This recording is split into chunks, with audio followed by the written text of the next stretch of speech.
පිය රජු මරා රජකම ගර්තත් කාශ්‍යපගේ සිතට මොහොතකවත් සහනයක් දැනුනේ නැහැ. ඔහු කළ මහා පාපය හෙවණැල්ලක් වගේ ඔහු පසුපස ලුහු බැඳාවා.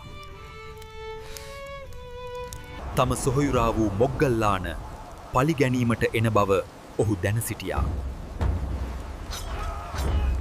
ඔහු අනුරාධපුරේ අතහැර ආරක්ෂිත තැනක් සොයා පලා ගියා. එවිටයි ඔහුට මේ මහා පර්වතය හමු වුණේ. එය දෙවියන්ගේ ආලකමන්දාව වගේ තනන්න ඔහු තීරණය කළා.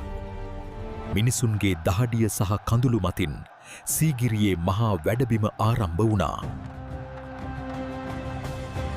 ලෝකයේම මවිත කළ ජල තාක්ෂණයෙන් මේ මහා උද්‍යාන නිර්මාණය වුණා.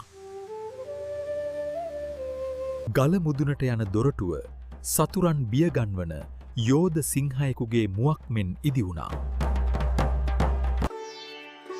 ලොවම මවිත කළ මේ අලංකාර සිතුවම් රජුගේ හුදෙකලා සිතේ පරිකල්පනයන් වුණා.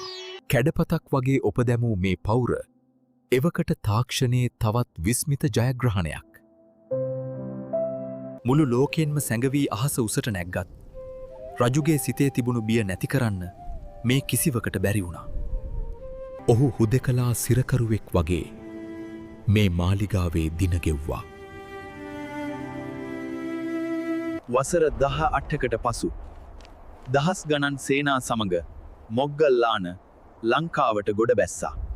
කාශ්‍යප රජු සිය මාලිගාවෙන් බැස අවසන් සටනට මුහුණ දෙන්න තීරණය කළා.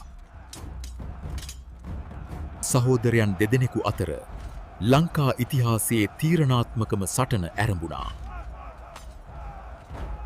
ඉදිරියෙන් තිබූ මඩ වගුර මඟ හැරීමට රජු සිය ඇතා හරවා ගැනීමට උත්සාහ කළා. රජු පලා යනවා යයි වැරදියට වටහාගත් සේනාව බිය වී විසිරී ගියා. තනි වූ කාශ්‍යප රජු සතුරා අතින් මැරෙනවාට වඩා සිය අතින්ම දිවිතොර කරගන්න තීරණය කළා. සියල්ල අහිමි වූ මහා නිරිඳානන් යූද පිටියේ අවසන් හුස්ම හෙළුවා. මොග්ගල්ලාන රජ වූ අතර සීගිරිය නැවතත් නිහඬ පර්වතයක් බවට පත් වුණා.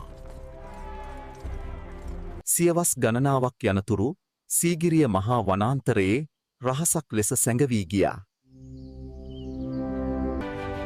අදටත් සීගිරිය අපේ අභිමානය ලොවට කියාපාන අටවැනි පුදුමයයි. අහස උසට මාලිගා තැනුවත් හිතේ සතුට නැතිනම් මේ සියල්ල වැඩක් නැහැ. බලය වෙනුවෙන් මනුස්සකම නැති කරගන්න එපා. එයයි මේ කතාවේ පාඩම. සීගිරිය සහ කාශ්‍යප රජු ගැන ඔබ දන්නා අප නොකී තොරතුරු තිබේ නම් පහලින් කොමන්ට් කරන්න. අපේ ඉතිහාසයේ මේ අභිමානවත් කතාව ඔබේ හදවතට දැනුණා නම් මෙය තවත් කෙනෙකුට බලන්න ෂෙයාර් කරන්න. ඔබට ස්තුතියි.